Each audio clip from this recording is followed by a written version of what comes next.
right. I am here.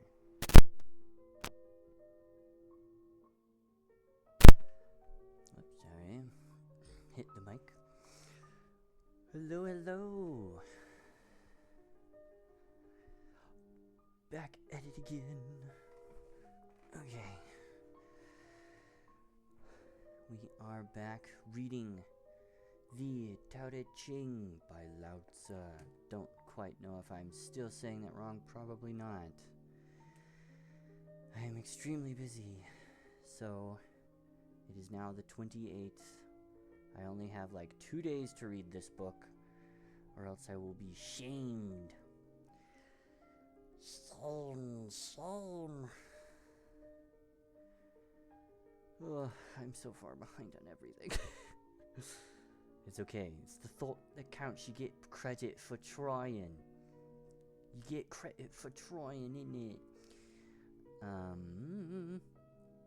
Last time we started reading, didn't get very far, only got to chapter 8, which is only like a few pages in, but it took me an hour because I kept getting sidetracked and I needed someone smarter than me to explain what he was talking about. But the good thing is I have updated my list of principles and things that we have talked about. As we can see here, we will continue to add to our notes, our beloved and beautiful notes. Let's see. But let's see, it's the 28th right now. It's late 28th, so I guess that really doesn't count for very much. I don't even want to know how many pages I need to read in order to catch up. But we'll just keep going, and we'll keep trying to understand what it is that this beautiful philosophy and culture has to teach us as a moron from the West. Once again, I will be using a physical copy, and on screen I will have a digital copy, so that we have two different translations that will help us out. Let me see. Just getting some things here. But my name is Uli, and I am a fledgling VTuber, more of a PNG tuber right now, because I'm poor and I can't draw, so I can't make anything other than this, what you see on screen.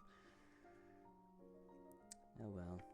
Such is the life, as Pokemans said, if you're a broke boy, just say so. And so I have. If you're a broke boy, just say so. But last time, just to kind of go over my notes of what we've talked about so far in this book. Let's see. Chapter 1 talked a lot about how the Tao is unnameable, about how it can't be spoken of, which I found really contradictory with the fact that if you can't speak about it and you can't write about it, then how the heck does this book exist? But whatever. That and chapter 1 and chapter 2 kind of went into, from what I could tell, a lot of, to truly understand one aspect of something, you need to understand its opposite, or at least be aware of it.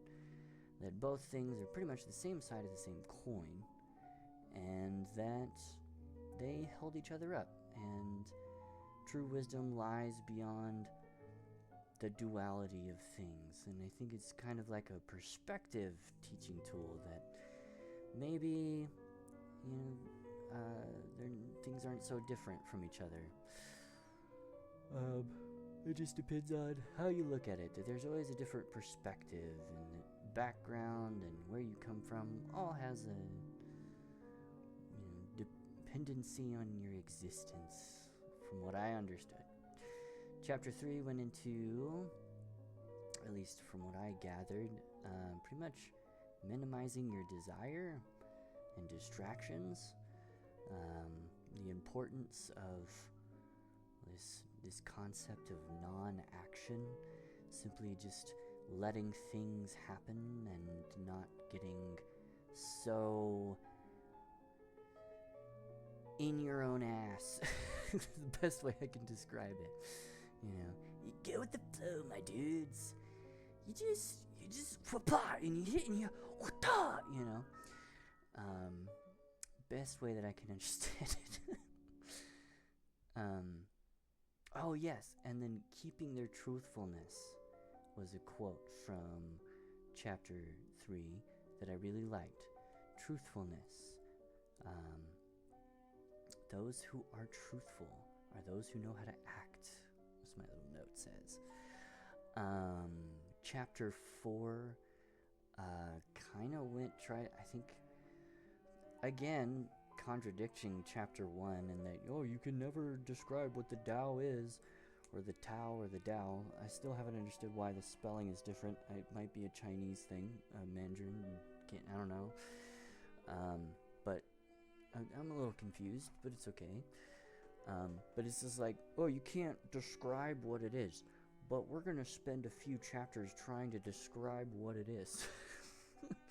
Because it's like, okay, you hit chapter 4, and then it's like, it's inexhaustible, it's ultimately unknowable, and yet here's a bunch of lists of things of what it is. It's like, okay.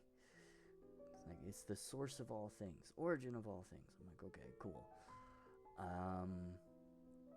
And like I said last time, I've taken some history classes. I am a history major in college, so I've read some things. I've taken classes before, nothing major, so I'm no expert by any means. But I understand that it's like this force, this energy that has always existed and will always exist, that it reaches beyond the concept of all things, and, which is pretty cool. It's pretty cool.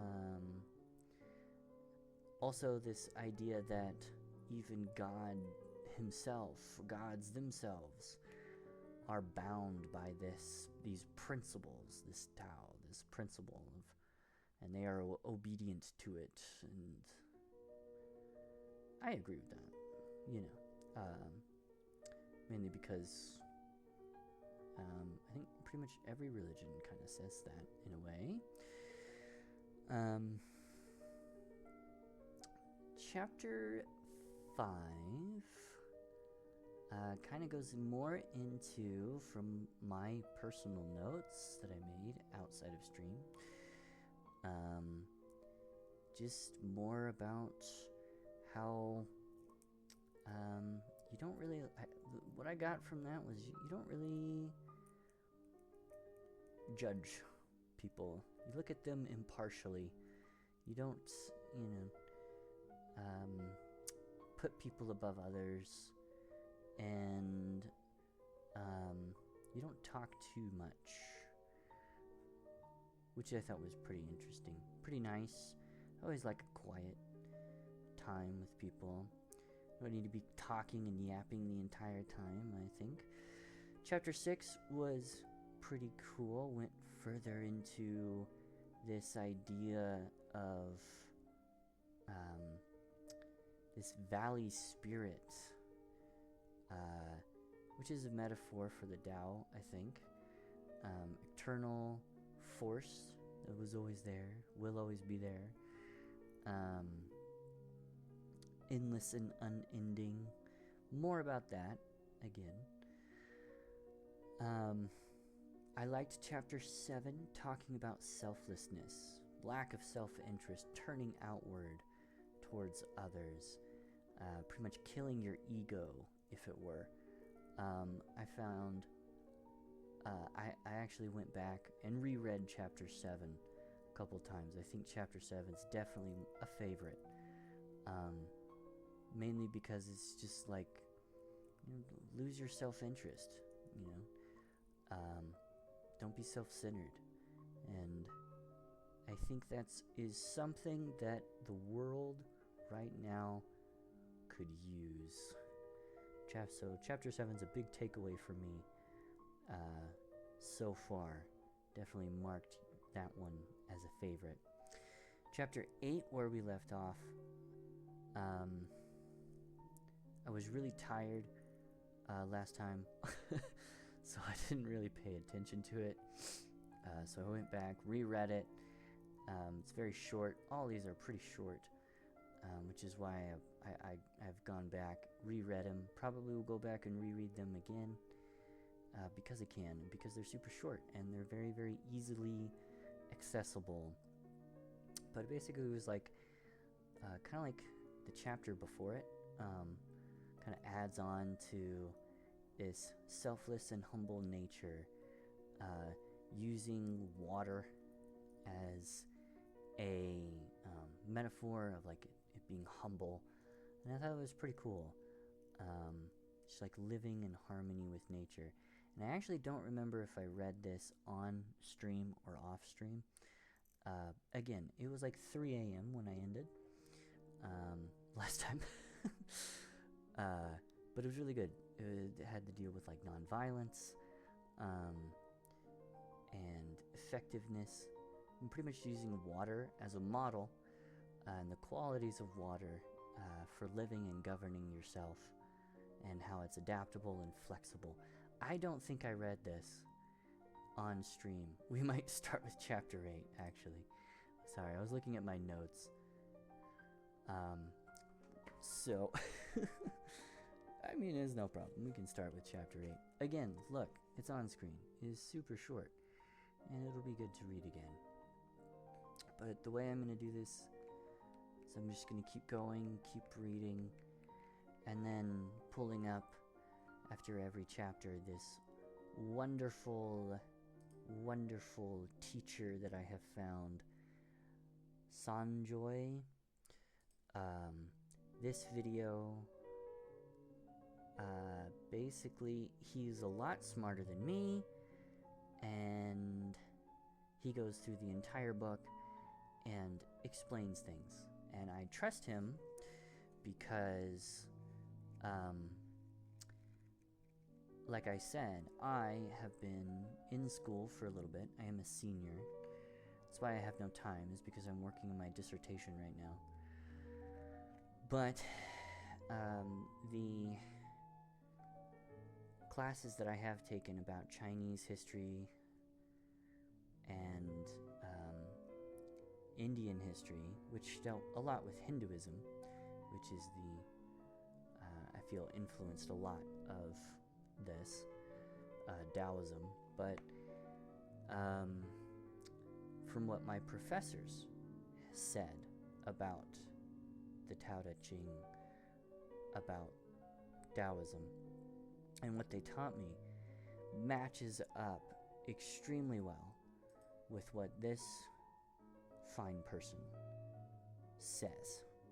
So, to help me understand what in the world this book is talking about, I will be referring to this gentleman and scholar.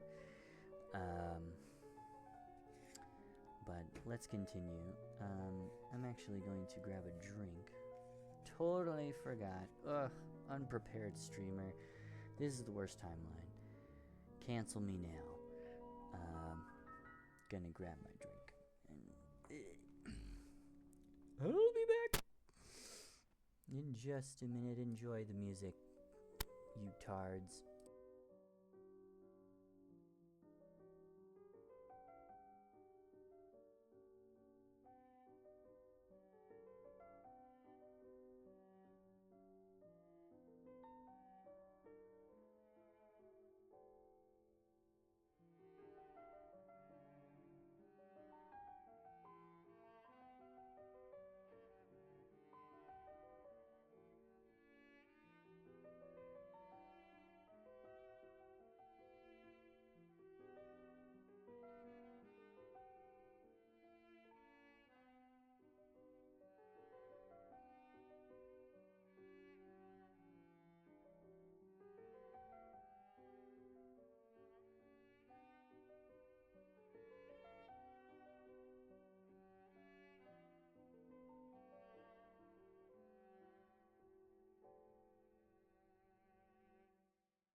Alright, we're back. I also did some quick math because I'm a genius. I'm freaking smart as hell, and I know how to use a calculator. But in order to read this book from where we're at, in 3 days, I'm gonna have to read 30 pages a day. So, we might not write too much in our notes. I might have to do that on my own time to just kind of go over what I got out of each chapter. Ow! It hit my knee! Oh, I just outed myself that I have legs. Face reveal now. Okay. Listen to this ASMR right here. Ooh, so loud, cracky. And that is a Monster Energy drink. Oh, God. And why am I even here? I haven't slept in a very long time. But the dissertation is going well. I have lots of stuff to do for it tomorrow. After stream, I will be working on it fervently in a feverish flurry of writing. But I want this time to take a break. That's why I'm here. But let's get started. I'm going to start with chapter 8. 4 is here. So, chapter 8 of the Tao Te Ching, book 1. The highest good is like water, because water excels in benefiting the myriad creatures without contending with them and settles where none would like to be. It comes close to the way. In a home, it is the sight that matters. In quality of mind, it is depth that matters. In an ality, it is benevolence that matters. In speech, it is good faith that matters. In government, it is order that matters. In affairs, it is ability that matters. In action, it is timeliness that matters. It is because it does not contend that it is never at fault. I, again, feel like this physical copy I have, which is the Penguin Classics, by the way, uses some strange translations, because this one that I have on screen for us, I feel is a bit modern somehow. It says, the man of supreme goodness resembles water. Water benefits all, without competing with them, staying in places that men despise. Therefore, it is very close to Tao, dwelling in good places, having a heart that loves the profound, allying with benevolence, inviting trust with words, being righteous in governing, managing all things well, moving at the right time, just because he does not compete. The man of supreme goodness frees himself of blame. There's a lot to unpack there, and like I said before, what I really liked is just the symbolism of water, of course, and just how water is used as a metaphor for an ideal way of living. Being flexible, being able to adapt, and then this thought of humility, this non-competing, this benevolence, that it just moves when it not when it wants, but it's just what is the right, moving at the right time. That's so unique in that it is exactly where it needs to be. It is exactly where it is supposed to be. And there it is, you know. I thought it was very, very cool. And I don't think it feels ashamed, you know, about where it is. But let's read chapter 9. I have not read this yet. This is as far as I've gotten. Again, I'm going to start with the physical copy you can't see. L plus ratio, stay mad. Rather than fill it to the brim by keeping it upright, better to have stopped in time. Hammer it to a point, and the sharpness cannot be preserved forever. There may be gold and jade to fill a hall, but there is none who can keep them. To be overbearing when one has wealth and position is to bring calamity upon oneself. To retire when the task is accomplished is the way of heaven. Now this one is already a lot different. It says, hold a cup, context, and fill it to the brim. Is it not better to stop in time? And we have this footnote. To hold means not to lose virtue. Not losing virtue, but filling a cup will make it overflow. So if one cannot stop in time, it is better to have no virtue and no merit at all?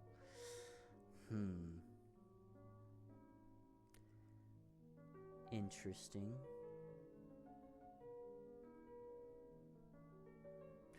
Then why, if it's better to have no virtue and merit, then why in this previous chapter does it say to ally with a virtue?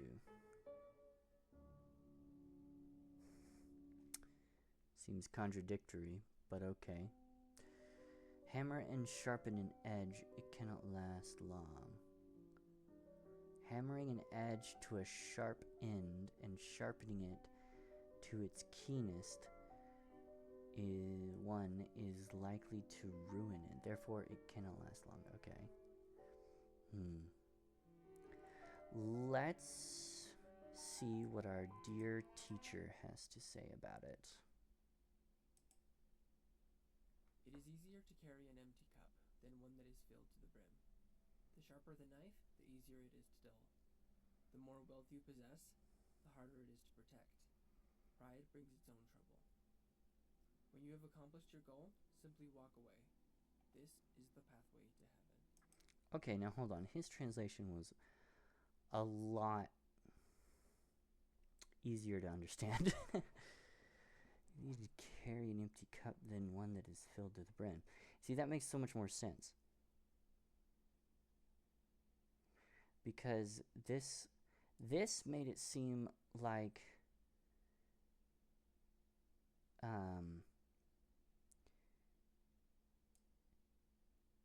it is better to have no virtue and no merit at all.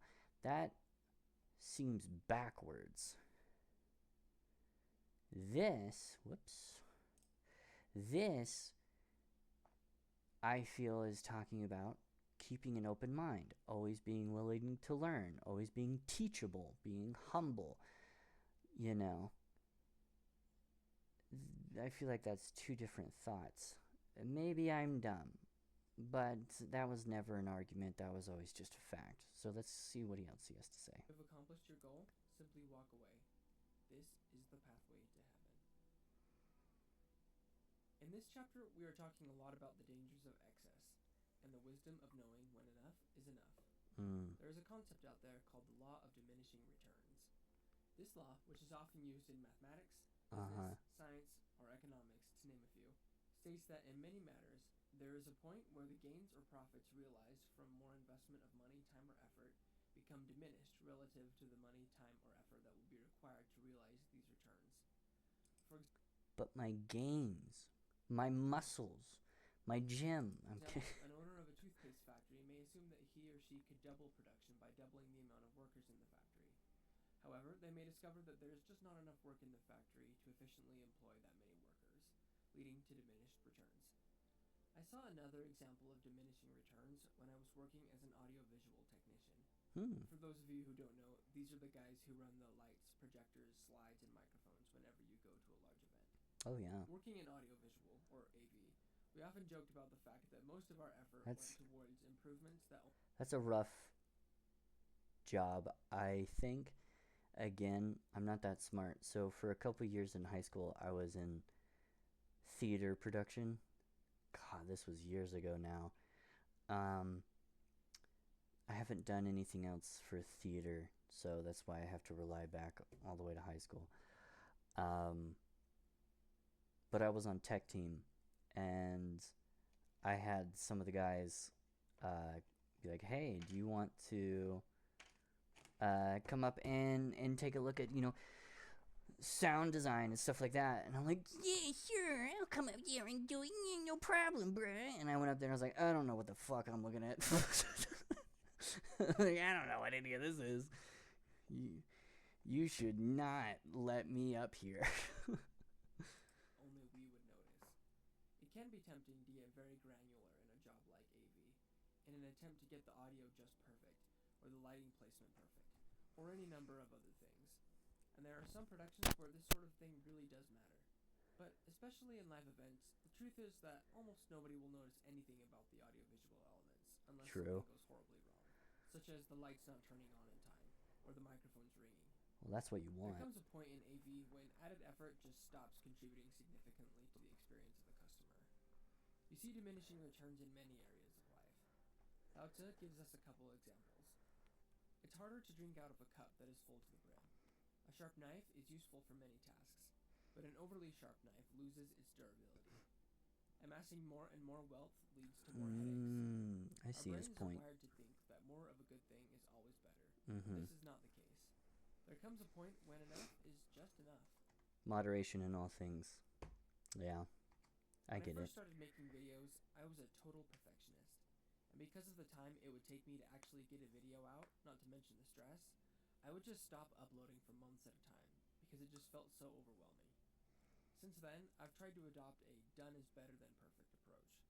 Sure, the production quality of my videos is nowhere near that of other channels out there, but at least I'm doing it now. Look at that shot. That's beautiful. I wonder where that is, because it kind of the mountains are not terribly big. These cliffs don't fully look like the southeast where I'm from. Maybe more north. I don't know. This might be like a country New York, almost Canadian place. But I do come from a place near Appalachia. I was born in Georgia. I was raised in South Carolina. And then my dad's from New York, country New York. So like, there's just beautiful country over there. And I can improve the quality as I go. There's an old saying in writing that projects are never finished, only due. There is always something you could do to make a project better. Mm-hmm. But eventually, you just have to be able to know when to call it a day. I think this is mainly a function of intuition. At least that's how it is for me. Whatever the case, knowing when enough is an important life skill, and one of the many virtues of the Tao. And warships, it looks like. So here's one fun thing to kind of go off of what he was talking about there. It's just a random thought. The father of the essay, I forget his first name, but his last name was Montaigne. He was a French humanist, philosopher, and cynic. Well, cynic, sort of, like, yeah, critic, I would say. Skeptic, that's the right word I'm looking for. He was a skeptic. Yeah, anyway, trying to sound smart, ended up sounding like a freaking retard. But what he would do, is try to write an essay on a topic that he knew, just to explore what it is he knew. His famous saying was, "What do I know?"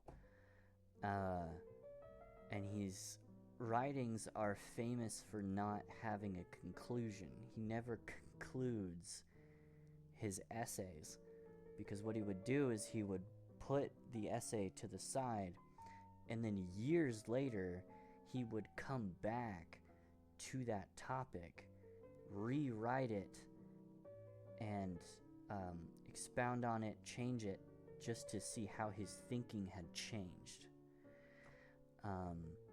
And that kind of just reminded me of what he was saying, of this concept of knowing when to stop, don't being a perfectionist,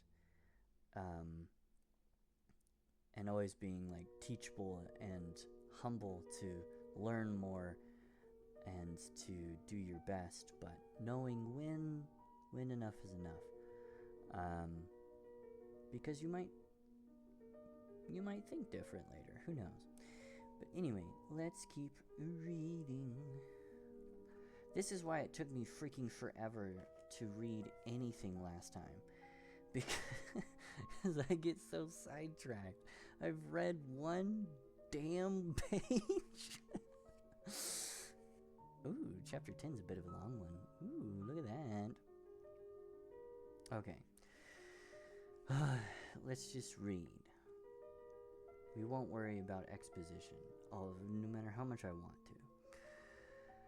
Chapter 10. When carrying your head, your perplexed bodily soul, can you embrace in your arms the one and not let go?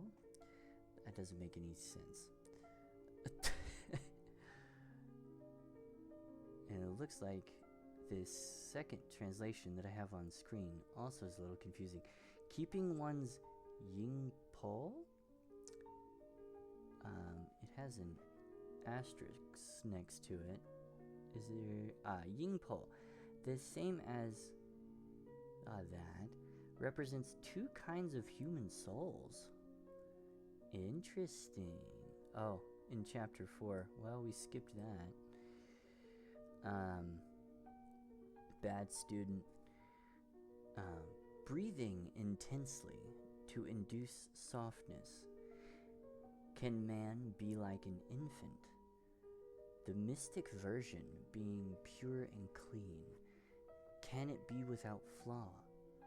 Loving the people and governing the state, can man be without action? Opening and closing the gate of heaven, can it not be the female? Discerning and understanding the four corners, can man do so without knowledge? Let's see what Penguin Classics has to say. Let's see. And concerning your breath, can you become as supple as a babe? The babe. Voodoo. The babe with the doo-doo. Can you polish your mysterious mirror? Maybe talking about the mind? And leave no blemish? Can you love the people and govern the state without resorting to action? When the gates of heaven open and shut, are you capable of keeping to the role of the female? When your discernment penetrates the four quarters, are you capable of not knowing anything? It gives life and rears them. It gives them life, yet claims no possession. It benefits them, yet exacts no gratitude. It is the dyslexic moment. It is the steward, yet exercises no authority. Such is called the mysterious virtue. Definitely want him to explain chapter 10 to me. Nurture the darkness of your soul until you become whole. Can you do this and not fail? Can you focus your life breath until you become supple as a newborn child? While you cleanse your inner vision, will you be found without fault? Can you love people and lead them without forcing your will on them? That's the first When line heaven you've said gives that and makes takes any away, sense. can you be content with the outcome? When you understand all things, can you step back from your own understanding? And I understood Giving that. birth and nourishing, making without possessing, expecting nothing in return. To grow, yet not to control. This is the mysterious virtue. Please explain to me what that So, I means. think one common misunderstanding about Taoism is the conflation of humility and softness with weakness and apathy. Taoism teaches us to be soft, but it does not teach us to be weak. On the contrary, the Tao Te Ching instructs us to improve ourselves as much as we possibly can. It's just that self-improvement for a Taoist often looks quite different from the self-improvement we see all around us in the rest of the world. Okay. And let's just establish one thing here. Taoism and self-improvement do indeed go hand in hand. The first lines of chapter 10 read, "Nurture the darkness of your soul until you become whole." Nurturing your soul, letting it become whole, this is a kind of self-mastery. But it isn't the self-mastery that comes from aggressively trying to eradicate all of your faults. It isn't making a list of all your problems and making goals to fix them. Well, Lists yeah, and that goals doesn't can work. be helpful, and they can have their place. But the Tao Te Ching prescribes a different kind of feeling. Think of what it means to nurture your soul. Another translation renders this passage as husbanding the animal and spiritual souls. Another reads, "Can you coax your mind from its wandering and keep to the original oneness?"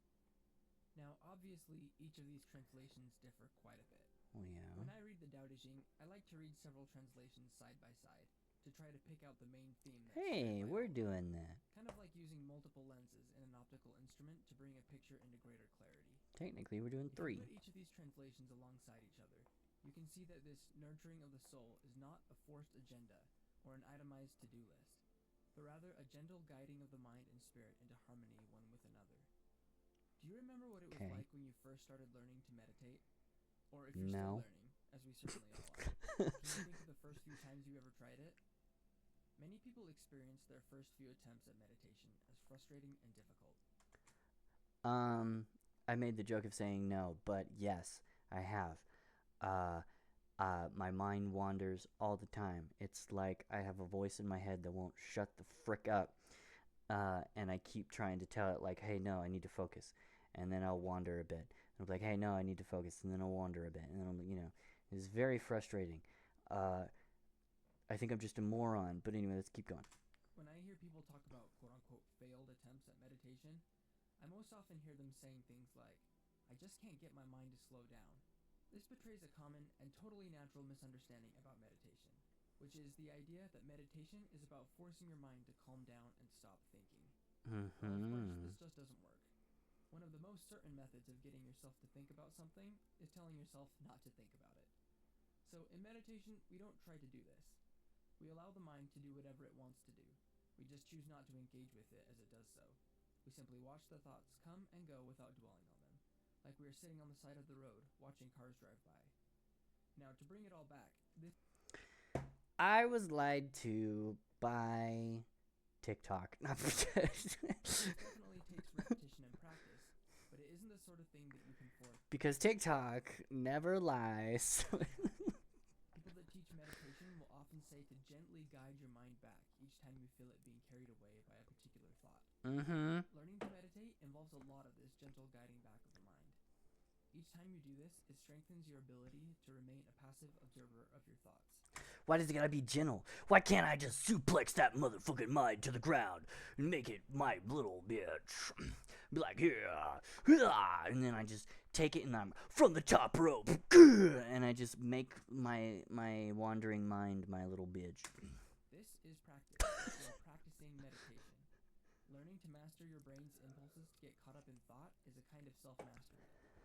But self-mastery in this sense, as you can see, is not the same as forcing. Chapter 33 of the Tao Te Ching tells us, "Those who master others are strong. Those who master themselves have true power." Well, spoiler alert. So while Taoism absolutely is concerned with self-mastery, it teaches a new way of going about it. You are not learning by force of will to behave differently. You are learning to think differently, to see the world differently. A change in behavior is merely a natural result of a change in our personal Excuse me, that was a natural behavior. Now, I can see I've taken up the entire length of this video on only the first 2 lines of the passage. Lie? Into a 2-part video. So keep an eye out for the second one. Oh! Would you look at that? Nurture the darkness of your soul until you become whole. Can you do this and not fail? Can you focus your life breath until you become supple as a newborn child? While you cleanse your inner vision, will you be found without... Why do I feel like these kind of questions are the kind of questions that some freaking schizo crackhead skitters up to you when the sun's going down and it's cool out and it's not hot in the middle of summer and they're freaking doped up and they come up and ask you, can the nature of the darkness of your soul until you become whole? Can you do this and not fail? And I'm like, yeah. Please don't stab me. Can you love people and lead them without forcing your will on them? When heaven gives and takes away, can you be content with the outcome? When you understand all things, can you take a step back from your own understanding? Okay, I have had, when I was living in a big city, like a really big city once, I was, it was like, I can't remember exactly what he said, but he came up to me, and I could tell he was on drugs. I could tell he had been picking at his face. He had scabs. He had wounds. He was like on crack or something. And he kept shaking, kept looking around, but he was just he just kept trying to talk to me on the side of the street. And it was one of those moments where I'm like, please just don't talk to me, dude. Just please stop. Please. You're gonna ask me for money. You're gonna ask me for to buy you a drink, because you're probably an alcoholic too. And it was really bad. Thoughts, you live in the city long enough, you really start to like stop caring about people, and it was a really bad mental state for me, which is why I left. And I've since grown up a lot, because this was like 10 years ago. I was just, I was a stupid kid, still am, but even more so. But it was really funny because it was kind of like my wake-up call of like, hey, this is still a person. This is still like a human being, despite everything that they choose to do. Is he just unprompted was just like, hey man, can you say a prayer with me? Can you bless me? And I'm like, what makes you think I'm religious? First of all. But I don't know, because here I am just thinking like, oh, he's going to ask me for money, he's going to ask me for this, he's going to ask me for that. And I was just like, that was the last freaking thing I thought you would ask me for. But I did, in the end. I mean, and it was pretty good. He didn't ask me for anything, he just kind of laughed, and I was like, well, okay. I guess if that was an angel in disguise, I don't know if I passed or failed that encounter. Giving birth and nourishing, begging without possessing, expecting nothing in return, to grow, yet not to control. This is the mysterious virtue. So last time we broke down chapter 10, and we spent so much time on the first few lines that we left a lot unsaid about the rest of the chapter. Mm-hmm. So this is going to be kind of a part 2 to chapter 10, because today I want to get into the rest of the chapter, but especially I want to touch on what I feel is sort of the main theme of the chapter, what I call inner softness. Chapter 10 gives several different examples of behavior or events that will result... Wait, do I have inner softness on this? I have a lot of inner stuff. Inner strength, inner perception. Inner softness. Oh, okay, we'll have to add that in. From this state of natural softness. We broke down the first one in the last video. The next example we encounter is in the next line. Focus your life breath until you become supple as a newborn child. This life breath comes from the word qi. Qi is an ancient Chinese concept that refers to a sort of life energy that flows throughout the universe and throughout all people. The ability to focus your qi in this way is indicative of great ability and focus. Lao Tzu is telling us to develop the ability to be able to master master and hone ourselves, while staying as flexible and non-forcing as a small baby. Many other religions and philosophies advise us to emulate the innocence of children. True. Jesus also said to become as little children. Children are humble, patient, and quick to forgive. Likewise, in leadership, we are told to love people and lead them without forcing our will on them. Love comes before lead. When we truly love someone, we take them as a part of ourselves. We conflate their best interests with our best interests. True love for someone is giving them what they need the most when they deserve it the least, at great personal cost if necessary. But when I complain to you, I just want you to listen to me. I don't want you to be a man and tell me. I'm kidding. The master understands that leadership is not an opportunity for self-expression. Don't solve my problems. His primary focus is on loving the people whom he leads. When circumstances I already know the go answer. I his just way, want you to he shut doesn't up and fight listen. about them. He doesn't waste time or energy wishing they were something they are not. He allows things to be given to him and taken from him, knowing that this is the way of the universe, and allowing things to be as they are. As his understanding of all things grows, so does his openness to seeing things as they really are. This is in contrast to the archetypical scholar or pedant, which, as he learns more, increasingly begins to shove things into the little boxes that he has created for interpreting them. The scholar puts great emphasis on categorizing and naming things. The master recognizes that the obsessive naming and categorizing of things often does more harm than good, as it can lead us to make assumptions of things or see them as cast in concrete, rather than being subject to new or continued observation. I'm called out. He is present to observe the stories that all things tell about themselves, rather than trying to write the stories for them. He is like the sun, which sustains, nourishes, and brings life to things without laying any arbitrary claims of ownership to them, and without having any expectations of being paid back. This is the virtue of inner softness, the quiet, present, open, pliable state in which the master resides, where he can freely observe and hear his or her intuition. We experience something like this when we meditate, or when we spend time alone in nature. Learning to reside in this state is one of the most important things we can do to lead happier lives, and to allow ourselves to become more in harmony with the Tao. Wow. Did you see that guy? Ad! Well, yeah. Even one with AI voice. That's insane. Even ones with AI. Okay, that makes a lot more sense. I'm very glad that I found that video and someone so knowledgeable to help me understand, because yeah, I didn't get that. But let's keep going. I have been live for 48 minutes. I wanted to keep these things to an hour. But like I said, we need to read 30 pages in order to keep up with the book club of Papa Pewds. And I'm only on chapter 11.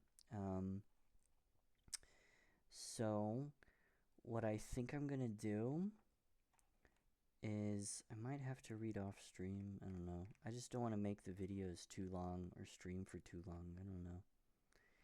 I'm still new to this whole streaming thing. Don't quite know what I'm doing. Don't quite know when to stop.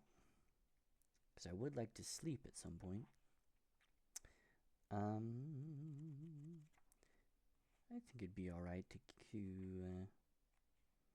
keep going. I just lost my place, though, in my physical copy. That's okay. I'll just read from the one I have on screen. Let's just keep going and see how I feel later. Anywho, piano.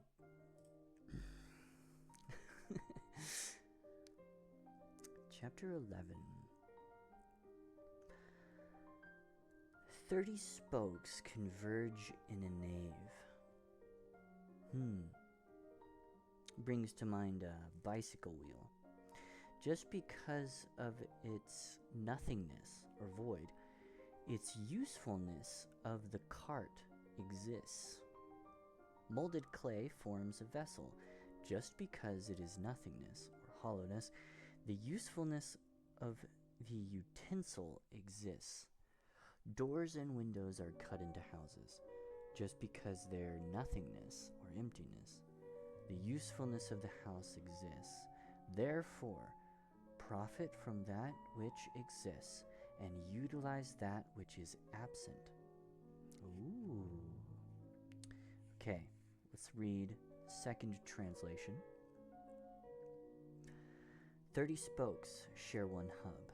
Adapt the nothing therein to the purpose in hand, and you will have the use of the cart. Knead clay in order to make a vessel. Adapt the nothing therein to the purpose in hand, and you will have the use of the vessel. Cut out doors and windows in order to make a room. Adapt the nothing therein to the purpose in hand, and you will have the use of the room. Thus, what we gain is something, yet it is by virtue of nothing that this can be put to use. I really like that last part. That's pretty nice.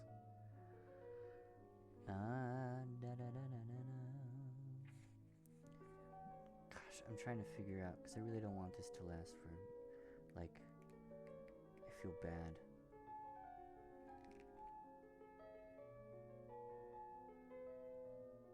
Interesting.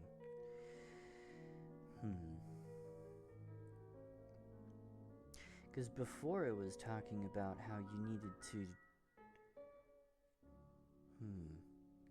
like, have non-action, not do much. And yet here it seems very action-based.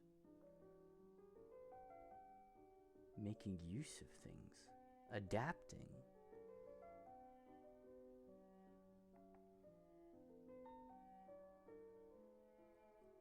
It is by virtue of nothing that they can be put to use. Therefore, profit from that which exists and utilize that which is absent. To say nothingness means that which exists is beneficial only by the use of that which is absent.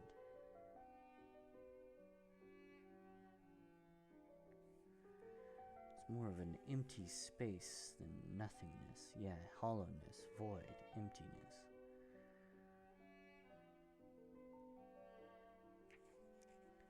Sorry, I'm just kind of trying to wrap my head around this one. Because I don't want to rely too much on my little teacher over there, but still.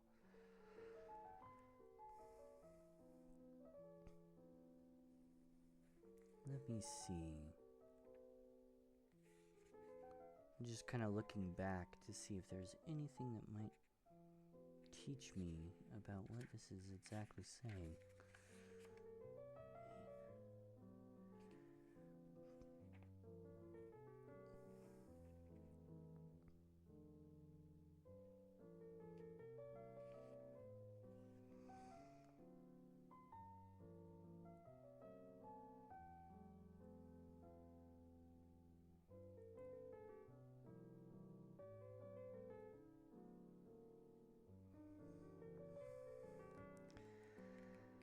Oh boy.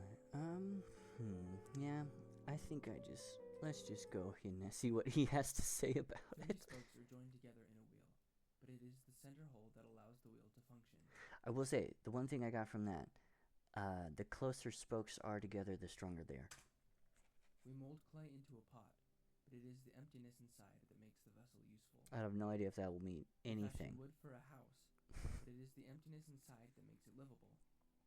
We work with the substantial, but the emptiness is what we use.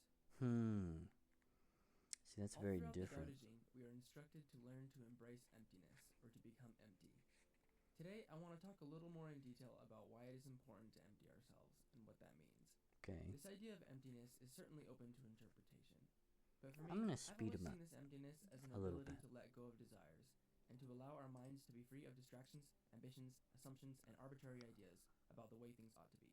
Okay. Lao Tzu offers several examples of things that are useful because of their emptiness. A cup, a room, the center hole of a wheel. Notice that in each of these examples, an argument could possibly be made that the emptiness is useful not for the fact of its emptiness, but because its emptiness allows it to be filled with something else.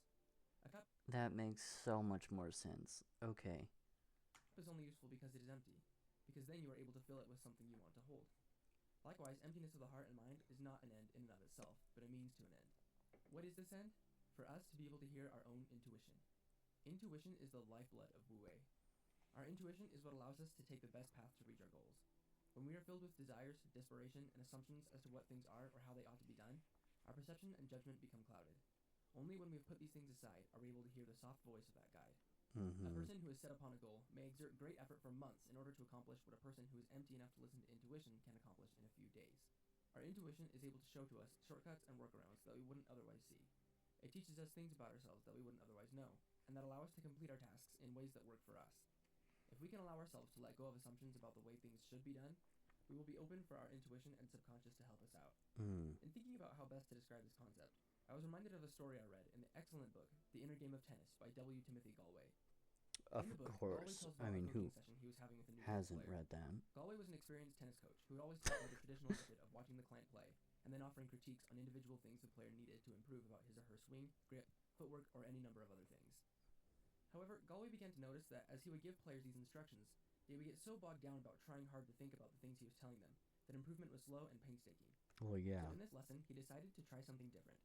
While teaching a man he names Paul, instead of giving him various pointers, he told him to watch while he, the instructor, swung the racket in the proper way 10 times. He told Paul to simply watch him, get a mental image of what he was doing, and then repeat the motion himself. Well, yeah, that's After what we he do had in done the martial trick 10 arts all times, the Paul said, time. I noticed that the first thing you did was move your feet. Galway didn't reply to this, but told Paul to imitate the motion as best he could. Paul swung the racket in a near-perfect imitation of what Galway had done. It was an incredible first attempt, far exceeding the instructor's expectations, except for one thing. Paul forgot to move his feet. He had done everything almost perfectly, except for the one thing he had been consciously trying to do. When we get caught up in trying too hard to do things the right way, we often find that we are unable to do them correctly. By trying too hard, we get in our own way. This is why this state of emptiness is so important. This is the concept of action through non-action. The best work we do is usually instinctual and largely subconscious. If we can learn to empty ourselves of doubts, judgments, desires, and preconceived notions, we will find our ability to perform in useful ways will be greatly increased. Okay. Yeah, that makes a lot more sense. And we do that in martial arts all the time as well. That same method of teaching. So, pretty cool. I'm going to go ahead and just read a little bit until I don't think I mind this at all. It's a lot of fun. But I am going to cut it off at an hour because I don't want it to be lasting super, super long. I just need to stay on task more. I don't know. I got to read up to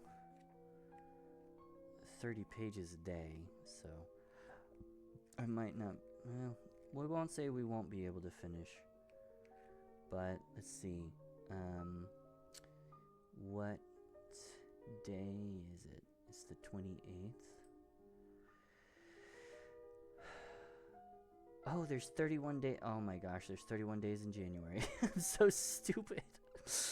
So that's still like not enough. But we can keep trying. Might stream Thursday. I'll have a lot of time Thursday on my hands. So, but let's see. It took me 2 hours to get to chapter 11. That's like nothing. Oh gosh. Well, we can keep working. We can keep trying. That's the main thing. And I believe that I can read 30 pages a day. Because they're very short. As you can see here. That's all there is. It's the explanation of what things are that take time. But I feel like I'm having a lot of fun. I just need to get to school. That's the problem. Is my schoolwork is kicking my ass. Anyway, I am your fledgling YouTuber, Twitch streamer, shiller one day, selling leaves from trees, just oak. I don't know. Budding VTuber one day, But I am Uli. Thank you for watching.